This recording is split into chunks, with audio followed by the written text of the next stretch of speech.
چلے اسی تنخواہ میں سے جب بندہ بڑے بیٹے کی شادی کر کے بہو بیاہ کے لے آئے تو پھر بھی کام چلتا ہے، اور جب اس بیٹے کو اللہ بچے عطا کر دے تو اسی گھر میں، اسی آنگن میں، اسی چھت کے نیچے کام چلتا ہے، تو پھر تو مان جانا کہ چلانے والا تو نہیں، چلانے والا کوئی اور ہے۔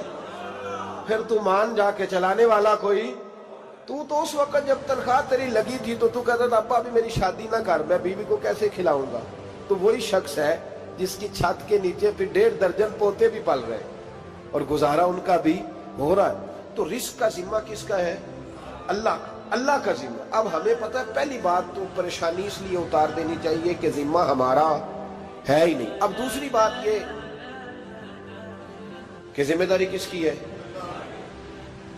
اللہ حکیم بھی ہے اور علیم بھی ہے، حکیم بھی ہے اور جانتا بھی ہے اور اسے پتا بھی ہے کہ دینا کس طرح ہے۔ اب ہم پتہ کیا کہتے ہیں وہ جو بندہ پجاروں میں بیٹھا ہے وہاں اسے نہیں بیٹھنا چاہیے تھا، اور میرا حق تھا۔ تجھے زیادہ پتا ہے کہ اللہ کو؟ بول کے بتانا کس کو پتہ زیادہ ہے؟ کیوں جی؟ تو آپ اصل ٹینشن پتہ کب لگتی ہے؟ جب بندے کہتے ہیں نہیں وہ پجاروں میری تھی، میرا حق تھا۔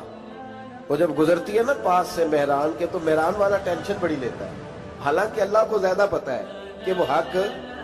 ایک بات اپنے ذہن میں یاد رکھ لیں، رٹ لیں کہ جو میرے لیے بہتر تھا میرے رب نے مجھے دے دیا، اور بات ختم ہو گئی۔ بس وصل اچھا ہے نہ فراق اچھا ہے، یار جس حال میں رکھے وہی حال اچھا ہے۔ بس جو میرے حق میں بہتر تھا میرے رب نے مجھے، مسئلہ یہ ہے کہ تو اس پہ راضی ہونے کو تیار نہیں۔ حضرت علی کرم اللہ تعالیٰ وجہ الکریم نے میرے نبی پاک کی ایک حدیث بیان کی ہے، اور جناب علی جب یہ حدیث بیان کیا کرتے تھے تو حضرت مجاہد فرماتے ہیں یوں لگتا تھا کہ جیسے حضرت علی ہمیں ہر پریشانی سے نکال رہے ہیں۔ مولا علی شیر خدا رضی اللہ تعالیٰ عنہ فرماتے ہیں کہ مجھے میرے نبی پاک صلی اللہ علیہ وسلم نے ایک طریقہ دیا تھا ٹینشن فری ہونے کا۔ آپ فرماتے ہیں مجھے تو بڑا راس آیا ہے، تم بھی اگر کر لو گے تو تمہیں بھی فائدہ دے گا۔ کہا وہ کیا؟ حضرت علی کہنے لگے محبوب علیہ السلام نے فرمایا تھا لوگوں تم اللہ کے دیے ہوئے تھوڑے رزق پہ راضی ہو جاؤ، وہ تمہاری تھوڑی عبادت سے تم سے راضی ہو جایا کرو گا۔ بس تم 2 نفل بھی پڑھو گے تو اللہ راضی ہو جائے گا، تم 1 رکوع بھی سویرے اٹھ کے پڑھو گے تو وہ راضی ہو جائے گا، وہ تمہارے 313 درود شریف سے راضی ہو جائے گا، تم اس کے دیے ہوئے تھوڑے رزق سے راضی ہو جاؤ۔ ٹینشن اس لیے ہوتی ہے کہ ہم راضی نہیں جو اس نے ہمیں دیا ہے۔ وہ حل میں مزید کی جو دوڑ ہے نا، حل میں مزید کی، بے قدرہ کچھ قدر نہ جاتی، کیتی خوب تسلی ہو، دنیا دار پجاری زردے، کتیاں دے گل ٹلی ہو، بک بک روشن اکھیاں تکیو ویک حویلی کلی ہو، تے کوچ نصیر اساں جد کیتی پہ جانی تھر تھلی ہو۔ تو یاد رکھیں یہ جو ہے نا مصیبت کے مال آ کیوں نہیں رہا، وہ سامنے والا پلاٹ میرے گھر کے سامنے ہے گھر کے سامنے، پر رجسٹری میرے نام کیوں نہیں؟ یہ مصیبت سانس نہیں لینے دیتی۔ موٹر سائیکل کھڑی کرتا ہے نا جب آ کے دکان سے روٹی کھانے آتا ہے، دفتر سے گھر آتا ہے، کاروبار سے آتا ہے، تو جہاں موٹر سائیکل کھڑی کرتا ہے وہ ٹینشن بڑی ہے کہ کبھی میری ہو جائے نا یہ والی جگہ، تو میں یہاں بھی بورڈ لگاؤں اپنے نام۔ اس نے مالی پریشانی پیدا کی۔ تو جس حال میں ہے، کیونکہ تو نے اپنا یہ حال خود نہیں بنایا، جس نے بنایا ہے وہ بڑا بہتر جانتا تھا کہ تو اسی حال میں اسے اچھا لگتا ہے۔ تو اسے اسی حال میں، ایک بزرگ تھے تو ان کی طبیعت بڑی علیل ہو گئی، بیمار ہو گئے، تو اللہ نے آزمائش دی تو کیڑے پڑ گئے وجود میں۔ ایک کیڑا یہاں سے کھا رہا تھا، اللہ والے بڑے راضی رہتے ہیں اس کی رضا پہ، تو کیڑا یہاں کھا رہا تھا تو نیچے گر گیا، تو بابا جی نے اٹھا کے پھر وہاں رکھ لیا، کہنے لگے جب اس نے تیری ڈیوٹی مجھے کھانے کی لگائی ہے تو میں اس بات پہ راضی ہوں، تو نیچے کیوں گرتا ہے؟ بس ٹھیک ہے کھا، جب اس نے تجھے ڈیوٹی جو تیری لگائی۔ سالبہ بن عبد الرحمن ایک صحابی تھے، سالبہ غالباً، نبی پاک صلی اللہ علیہ وسلم کی خدمت میں آئے، کہنے لگے یا رسول اللہ صلی اللہ علیہ وسلم غربت بڑی ہے، میرے لیے دعا کریں اللہ زیادہ مال دے۔ تو محبوب صلی اللہ علیہ وسلم نے فرمایا تو جس حال میں اچھا ہے وہ تیرے لیے بہتر ہے، اس میں تو ہے وہی حال تیرے لیے۔ مشکل ہے نا یہ جواب سننا۔ کہتے پیر صاحب فلان جگہ سے تویز آیا، وہاں تو وارے نے آرے ہو گئے، تو آپ کے ہاں، تو میں کہتا ہوں یہ تویز دینے والا اگر تویز دے کے امیر بناتا ہے تو پہلے خود کیوں نہیں بنتا؟ یہ خود تو 150 کا تویز بیچ رہا ہے، اپنی بیچارے کی حالت یہ ہے۔ اگر اتنا ہی تویز اس کا چلتا ہوتا تو پہلے 5 پجاروں اس کے دروازے پہ کھڑی ہو۔ عجیب چکر ہے اور عجیب جگہ لوگ الجھ گئے، سمجھتے ہی نہیں بات کو۔ یا رسول اللہ صلی اللہ علیہ وسلم دعا کر دے تو محبوب نے کیا فرمایا؟ فرمایا تو جس حال میں ہے نا وہ حال تیرے لیے بہتر ہے، اسی میں رہ۔ کہ نہیں حضور دعا کرے۔ فرمایا سال بعد تو باز آ جا۔ حضور دعا کرے۔ فرمایا تو باز آ جا۔ 2-3 دفعہ کا ضد کی، محبوب نے فرمایا جا پھر اللہ تجھے زیادہ پیسے دے گا۔ چند بکریاں خریدی، اتنی برکت ہوئی کہ بکریوں کے ریوڑ بن گئے۔ پھر کچھ بکریاں بیچ کے گائے خرید لی، ان کے بھی ریوڑ ہو۔ پھر کچھ اونٹ اونٹنیاں لے لی، ریوڑ ہی ریوڑ۔ پہلے 5 وقت مسجد میں آتے تھے، اب فجر اور عشاء رہ گئی۔ پھر مال زیادہ ہوا تو مدینے شہر میں کوئی جگہ ہی نہیں، مدینے سے باہر حویلی خریدی، پھر جمعہ ہی رہ گیا۔ جمعے کے جمعے آتے، زکوٰۃ کا حکم آیا۔ میرے نبی کریم علیہ السلام نے حضرت ابو ہریرہ کو بھیجا، فرمایا جا اسے کہہ تیری زکوٰۃ بنتی ہے 2.5%۔ 10 کروڑ روپیہ ہو تو کتنی زکوٰۃ بنتی؟ بھئی 1 کروڑ کی 2.5 لاکھ ہوئی نا، تو 10 کروڑ کی کتنی ہوئی؟ تو بڑی مصیبت ہے جب بینک سے میسج آتا ہے نا کہ 25 لاکھ نکل گیا تیرے اکاؤنٹ سے، بہت بڑی مصیبت، بڑی ٹینشن ہوتی ہے۔ ایک صاحب میرے پاس آئے، ان کی زمین اچانک مہنگی ہو گئی، اچانک پہلے کچھ 15-16 لاکھ کی ایکڑ زمین تھی، پھر وہ کروڑ کی ہو گئی۔ تو میرے پاس آئے، کہنے لگے وہ 10 کروڑ روپے بنتے ہیں تو زکوٰۃ، تو میں نے کہا آپ نے کیا کیا؟ زری زمین پہ عشر آتا ہے، اس پہ زکوٰۃ نہیں آتی، تو آپ نے کیا کیا؟ کہنے لگے وہ کچھ سوسائٹی کے رول کے مطابق میں نے فائلیں وغیرہ لے لی ہیں، اب میں نا کبھی موقع آئے گا تو ان کو بیچوں گا۔ تو میں نے کہا اب تو آپ کا یہ مال ہو گیا بزنس کا، تو اب تو اس پہ زکوٰۃ آئے گی۔ 10 کروڑ پہ جب 25 لاکھ سنا تو کہنے لگے فوراً دینی پڑتی ہے کہ تھوڑی تھوڑی سے بھی کام چل جاتا ہے؟ تو میں ان کا چہرہ دیکھنے لگا، میں نے کہا نہیں وہ تو آپ کو پتہ ہے، ویسے حضرت عمر فرمایا کرتے تھے بانٹ کے نہ دو، کوشش کرو کسی ایک کو ہی دو، چلو کسی کا تو کچھ بن جائے، تو ایک کو ہی دینی چاہیے۔ کہنے لگے تو مطلب یہ ایسا ہی حکم ہے؟ میں نے کہا آپ کسی اور سے تحقیق کر لیں۔ اب یہ بھائی لیتے وقت نہیں تجھے ٹینشن ہوئی کہ 15 لاکھ کا کروڑ ہو گیا، تو اس وقت کبھی تو نے کہا کہ یا اللہ، تو یہ کیسی سوچ ہے مسلمان؟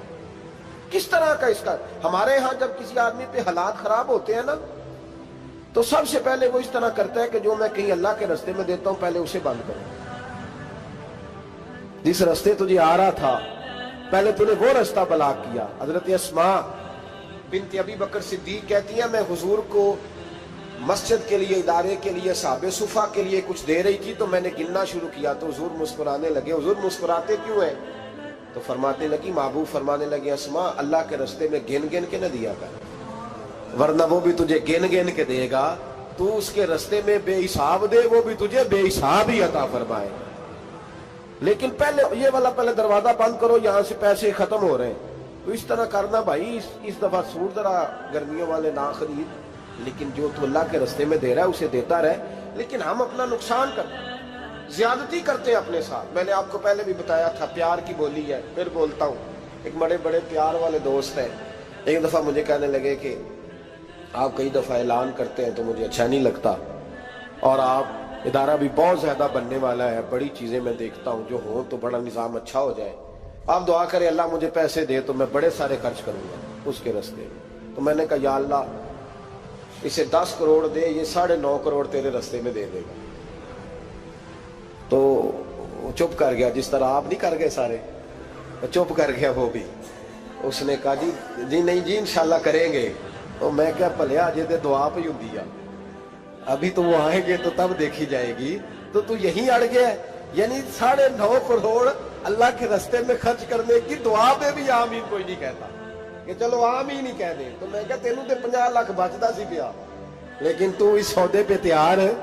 جب یہ سوچ ہوتی ہے، یہ غلط سوچ ہے، یہ بات تو اگر تے مسکرانے والی، لیکن یہ سوچ صحیح نہیں۔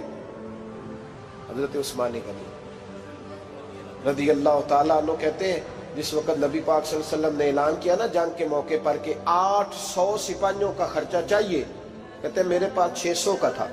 یہاں ایک روایت میں حضور نے 1000 کا اعلان کیا تو میرے پاس 800 کا تھا۔ جب 2-3 دفعہ نبی پاک نے اعلان کیا تو کہتے ہیں میں نے کھڑے ہو کے کہا یا رسول اللہ پورا 800 میری طرف سے۔ کہتے میں نے 200 سپاہی کا خرچہ ادھار اٹھایا لیکن پورے 2 مہینے نہیں گزرے تھے، رب کریم نے مجھے کئی گنا کر کے پیسے واپس عطا فرما دیے۔ پر بات تو یہ ہے کہ تیری وہاں لو لگی ہو، تو تجارت کرتا ہے ان لوگوں کے ساتھ جو کیا دے سکتے۔ تو سالبہ کے پاس حضور نے پیغام بھیجا، پہلے تو کہا تیرے لیے بہتر نہیں مال، جب اصرار کیا تو اب بڑی برکت ہو گئی، بڑا آیا تو فرمایا زکوٰۃ دے، 2.5% زکوٰۃ ہے۔ اب جب سوچا کہ 5 اونٹوں پہ ایک بکری جائے گی اور بڑا سارا مجھے دینا پڑے گا، اب جب غور کیا تو یہ تو نہ کہا کہ میں نہیں دیتا۔ حضرت ابو ہریرہ سے کہنے لگے نبی کریم علیہ السلام کی خدمت میں عرض کرنا کہ میں خود آؤں گا۔ حضرت ابو ہریرہ نے آ کے عرض کی یا رسول اللہ صلی اللہ تعالی علیہ وسلم، حضور وہ کہتے تھے میں خود آؤں گا، تو کہتے ہیں محبوب نے ٹھنڈی سانس لی، فرمایا اسے کہا تھا کہ تیرے لیے مال بہتر نہیں، اب ہلاک ہو گیا، ہائے افسوس ہلاک ہو گیا۔ ان کو بھی تھوڑی دیر کے بعد احساس ہوا کہ یہ میں نے کیا کیا، نبی پاک کو ہی کہہ دیا نہیں ہے، حضور کو کہہ دیا بعد میں آؤں گا۔ اب دوڑے آئے، عرض کی حضور میں سارا کچھ لے کے آیا ہوں، قبول کر لیں۔ محبوب نے فرمایا گویا بلال حبشی کی خشک کھجور بھی قبول ہے، اور صہیب رومی ایک اٹی باندھ کی لائے تو وہ بھی قبول ہے، اور عمار بن یاسر اور مصعب بن عمیر اگر 2 دینار دے جائیں اور کوئی پرانا جوڑا کسی سپاہی کے لیے چھوڑ جائے تو وہ بھی قبول ہے، لیکن تو اپنا لاکھوں لے کے چلا جا، تیرا کوئی نہیں قبول، معاف کر دے۔ فرمایا جا معاف کیا، پر پیسے لے کے نہ آنا۔ اگلے سال پھر آئے، بندے ہوئے ہاتھ ہیں، محبوبہ میں دولت کا کیا کروں گا، آگ لگانی ہے، قبول کر لیں۔ فرمایا تو لے جا، تیرا نہیں قبول، گرا جو ان کی نگاہ سے وہ سنبھل نہیں سکتا۔ حضور نے وصال ظاہری کیا تو جناب صدیق اکبر کے پاس آئے، لاکھوں کا مال، ابو بکر قبول کر لو، تو جناب صدیق اکبر کہنے لگے اس کا کر لو جس کا نبی نے نہیں کیا، چل جا کوئی نہیں چاہیے۔ حضرت عمر کے زمانے میں قحط پڑ گیا، بارشیں نہیں ہوتی، غلہ نہیں ملتا، حالات خراب ہے، مالی طور پہ بحران آ گیا، غربتیں، مجبوریاں، تکلیفیں، آ کے روئے، عمر میرا قبول کر لو، مجھے معافی تو مل گئی تھی نا۔ فرمایا معافی اپنی جگہ پہ، پر جس کا مصطفیٰ نے قبول نہیں کیا۔ بہت سارے لوگوں کو پتہ ہی نہیں کہ ان کا قبول ہی نہیں ہوا، اور وہ الجھے ہوئے، انہیں خبر ہی نہیں کہ اصل بات کیا ہے۔ فرمایا جس کا مصطفیٰ کریم نے قبول نہیں کیا، اب ہیرے اور جواہرات بھی لے کے آئے تو بھوکے مریں گے، پر اس کا قبول، اس بات پہ راضی رہو، اس حال میں اللہ نے رکھا ہوا، اس حال میں راضی رہو۔ یہ جو مصیبت ہے نا دیکھنی کہ وہ بھی میرے پاس، تمہیں کیا پتا، کبھی پوچھ تو صحیح اس سے وہ کس مصیبت کا شکار ہے، جو مالی طور پہ بڑا امیر ہے، تو اس کی طرف دیکھ کے اپنا دل برا کرتا ہے۔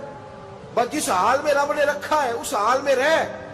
حضرت عثمان غنی کے زمانے میں تو وہ وصال کر گئے، لیکن بھائی تو جس حال میں تیرا رب تجھے رکھتا ہے اس حال میں رہ، تیری مالی پریشانیاں ختم ہو جائیں گی۔ میں نے پہلے بھی شاید آپ کو ایک دفعہ کہا تھا، میں تعلیم سے فارغ ہوا تو میرے ایک استاد اور میرے کچھ دوست کہنے لگے افریقہ آ جائیں آپ، بھائی بہت بڑا ادارہ ہے، اس کو چلائیں، اس کو سنبھالیں۔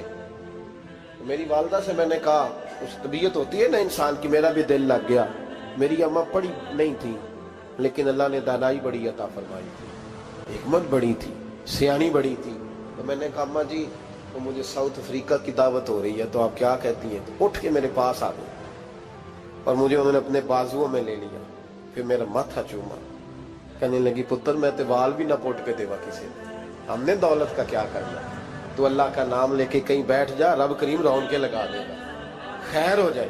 تو میرے بھائی یاد رکھیں ان چیزوں سے تھوڑا سا دیکھیں نا، قناعت کریں، جو اللہ نے دیا اس پہ راضی ہو جائیں، اللہ بڑا مہربان ہے، وہ آسانیاں کر دیا کرتا ہے۔ تو یاد رکھیں میرے رسول کریم علیہ السلام نے ایک تو ہمیں درس یہ دیا ہے کہ تو سمجھ جا، قرآن نے ہمیں بتایا ہے کہ روزی تیری ذمہ داری نہیں، روزی کس کی ذمہ داری ہے؟